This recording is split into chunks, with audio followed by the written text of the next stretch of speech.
Hello bachcho, let's read out the question first. A core cell is positioned between two crossed nickel prisms so that the direction of electric field E in the capacitor forms an angle of 45 degree with the principal direction of the prism. So देखिए जो to crossed Nicol prism है उसके between में curve cell को इस तरीके से position किया गया है कि जो डायरेक्टेड इलेक्ट्रिक फील्ड है वो कैपेसिटर के साथ 45 डिग्री का एंगल बना दे। और बेसिकली वो कितने का डिग्री का एंगल बना रहे हैं with respect to the principal direction of the prism से। Now the capacitor has the length of L equals to 10 centimetre, ये एल है।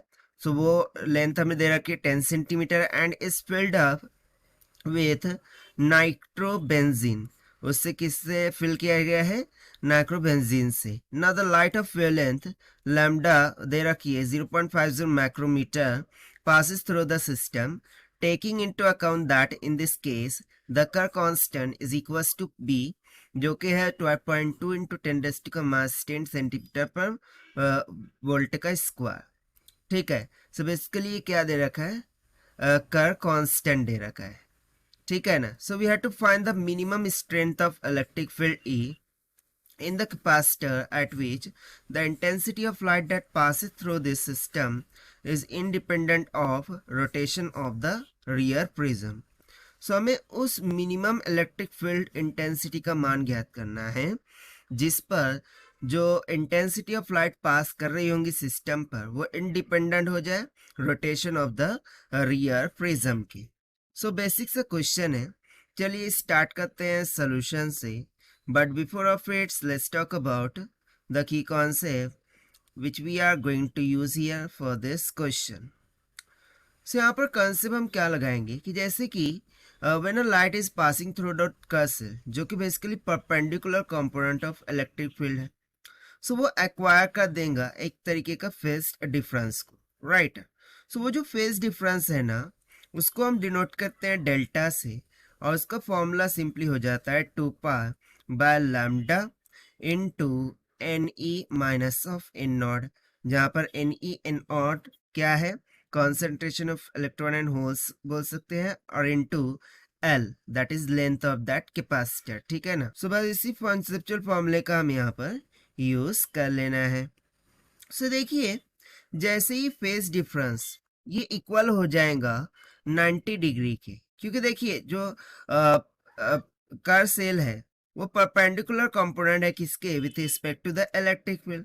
सो वो एक्वायर करेंगे फेज डिफरेंस को, and when this phase difference equals to the 90 degree of the emergence line, so उसकी वजह से एक सर्कुलरली पोलराइज्ड हो जाएगा। एंड जो दो परपेंडिकुलर कंपोनेंट है जो कि बेसिकली हम O एंड E से डिनोट करते हैं किसमें? निकोल प्रिज्म में। वो जो दो कंपोनेंट है उनके मैग्नीट्यूड वो direction of electric field with respect to the capacitor कितने का एंगल बना रहे हैं हमें यहाँ पर देखने को मिल रहा है 45 डिग्री का। और ये कैपेसिटर किसके साथ बना रहा है angle?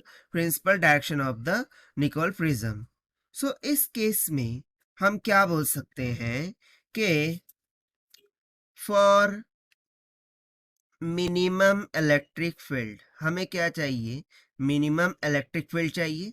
So for minimum electric field जो फेज डिफरेंस है उसकी वैल्यू कितनी होनी चाहिए? 90 degree, that is pi by 2, क्योंकि कैपेसिटर यहाँ पर प्रिंसिपल डायरेक्शन के साथ 45 डिग्री का एंगल बना रहा है, इसीलिए ये पाई बाय 2 होना चाहिए, ठीक है।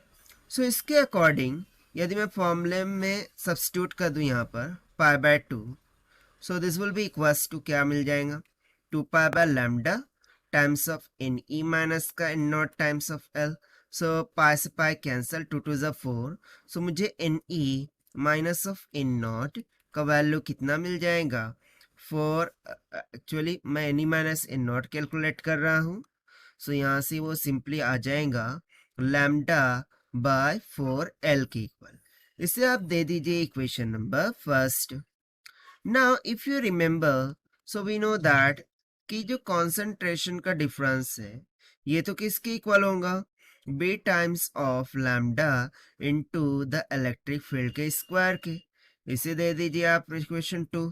सो इक्वेशन 1 एंड 2 को मिनिमम केस के लिए हम क्या करेंगे, इक्वेट कर देंगे। सो हमें सिंपली मिल जाएगा lambda by 4L, this is equals to B times of lambda into E, ये हो जाएगा मिनिमम का स्क्वायर, लैम्डा से लैम्डा कैंसल, हमें फाइनली फॉर्मूला मिल गया, E minimum will be equals to under root में 1/4 बी इंटू एल की इक्वल ना। यहाँ पर बी बेसिकली कर कांस्टेंट है, उसकी वैल्यू हमें दे रखी है, वो हम यहाँ पर सब्स्टिट्यूट करेंगे। सो यहाँ से सिंपली हम बोल देंगे कि minimum electric field will be equals to under root में 1 divided by 4 times of B common 2.2 into 10⁻⁻10 multiply by, और क्या था, एल लेंथ। सो लेंथ हमें दे रखी थी 10 सेंटीमीटर।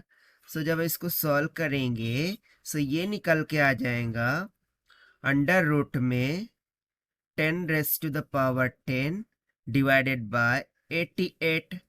सो जब हम इसे सॉल्व करेंगे तो यहाँ से मिनिमम इलेक्ट्रिक फील्ड का मान निकल के आ जाएगा 10.66 इंटू 10⁻³ वोल्ट पर सेंटीमीटर, क्योंकि बाकी सभी क्वांटिटी सेंटीमीटर में थी इसलिए। सो फाइनली मैं बोल सकता हूँ ना कि E minimum will be equals to 10.66 kilo volt पर सेंटीमीटर, और यही हो जाएगा हमारा आंसर फॉर दिस क्वेश्चन, जो कि हमने सॉल्व किया है by using the conceptual formula of phase difference से। So this is the required solution. I hope you understood well. Best of luck. Thank you.